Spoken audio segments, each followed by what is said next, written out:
నమస్కారం పిల్లలు. మధ్యమా మొదటి 2 పాఠాలకు స్వాగతం.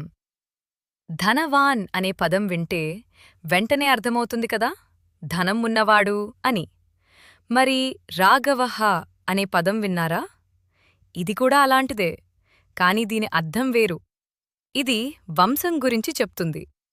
ఈ 2 పాఠాల్లో మనం 2 రకాల ప్రత్యయాలు నేర్చుకుంటాం. ఒకటి కలిగినవాడు అని చెప్తే, రెండోది ఫలానా వంశం వాడు అని చెప్తుంది. రెండూ ఒకే కుటుంబానికి చెందినవే. తద్ధిత ప్రత్యయాలు. సిద్ధమేనా? మొదలు పెడదాం. మొదటి పాఠం మత్వర్ధీయ ప్రత్యయాలు. తద్ధితః అంటే మూలపదానికి ప్రత్యయం చేర్చి కొత్త పదం తయారు చేయటం. మత్వర్ధీయాః అంటే కలిగినవాడు లేదా ఉన్నవాడు అనే అర్థమిచ్చే ప్రత్యయాలు. వీటిలో ముఖ్యమైనవి వత్ మరియు మత్. ఉదాహరణ చూడండి.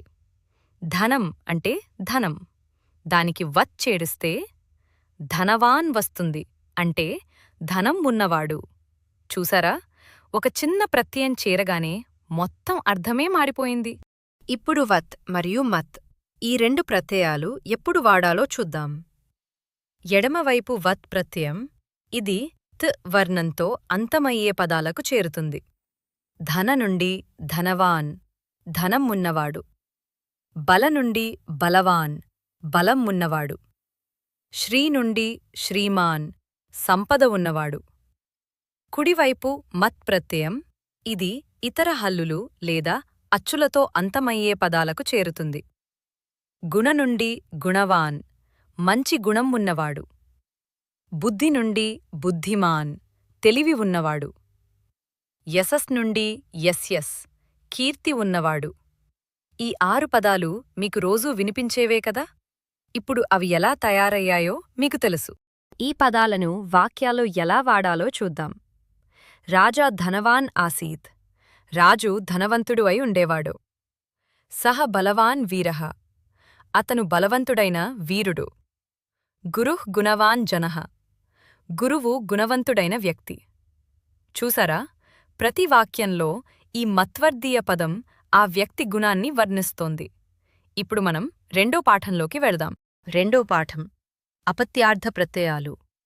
అపత్యార్థాః అంటే ఫలానా వ్యక్తి సంతానం లేదా వంశస్థుడు అనే అర్థమిచ్చే ప్రత్యయాలు. ఇక్కడ ప్రధానంగా అణ్ అనే ప్రత్యయం మరియు ఈ వంటి ఇతర ప్రత్యయాలు వాడుతాం. ఉదాహరణండి, రఘు అంటే రఘు మహారాజు, ఒక పూర్వీకుడు. దానికి అణ్ ప్రత్యయం చేరిస్తే రాఘవః వస్తుంది, అంటే రఘు వంశస్థుడు. మీకు తెలుసా, ఈ పేరుతోనే శ్రీరాముణ్ణి కూడా పిలుస్తారు, ఎందుకంటే ఆయన రఘువంశంలో పుట్టాడు కదా. మరిన్ని అపత్యార్థ పదాలు చూద్దాం. ఇవి మీకు రామాయణ మహాభారతాల్లో తరచుగా వినిపిస్తాయి.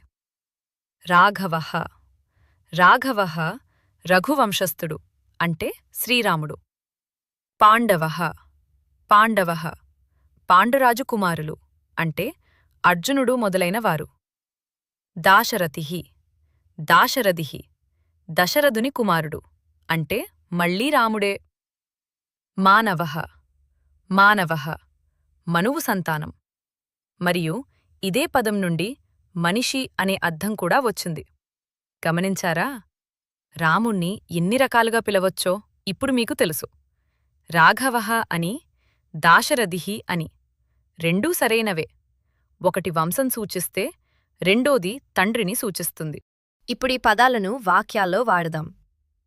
రామః రాఘవః అస్తి, రాముడు రాఘవుడు రఘువంశస్థుడు. అర్జునః పాండవః వీరః, అర్జునుడు పాండవ వీరుడు. వయం సర్వే మానవః స్మః, మనం అందరం మానవులం. ఆఖరి వాక్యం గమనించారా? మానవః అంటే మనమందరం మనువు సంతానం అని పూర్వం నమ్మేవారు. అందుకే మనిషిని మానవుడు అంటారు. చాలా బాగా నేర్చుకున్నారు పిల్లలు. ఈ 2 పాఠాలు ఒక్కసారి గుర్తు చేసుకుందాం. మత్వర్ధీయాః కలిగినవాడు అనే అర్థం. ధనవాన్, బలవాన్, గుణవాన్, బుద్ధిమాన్ వంటివి. అపత్యార్థాః వంశస్థుడు అనే అర్థం. రాఘవః పాండవః, దాశరథిః, మానవః వంటివి. ఈ 2 రకాల ప్రత్యయాలు వేరువేరు అర్థాలు ఇచ్చినా రెండూ మమూల పదానికి ప్రత్యయం చేర్చే తద్ధిత ప్రత్యయాలే అని గుర్తుంచుకోండి. తర్వాతి పాఠంలో మనం భావార్థ ప్రత్యయాలు నేర్చుకుంటాం. గురుత్వం, మధురత వంటి భావనామాలు ఎలా వస్తాయో అక్కడ కలుద్దాం.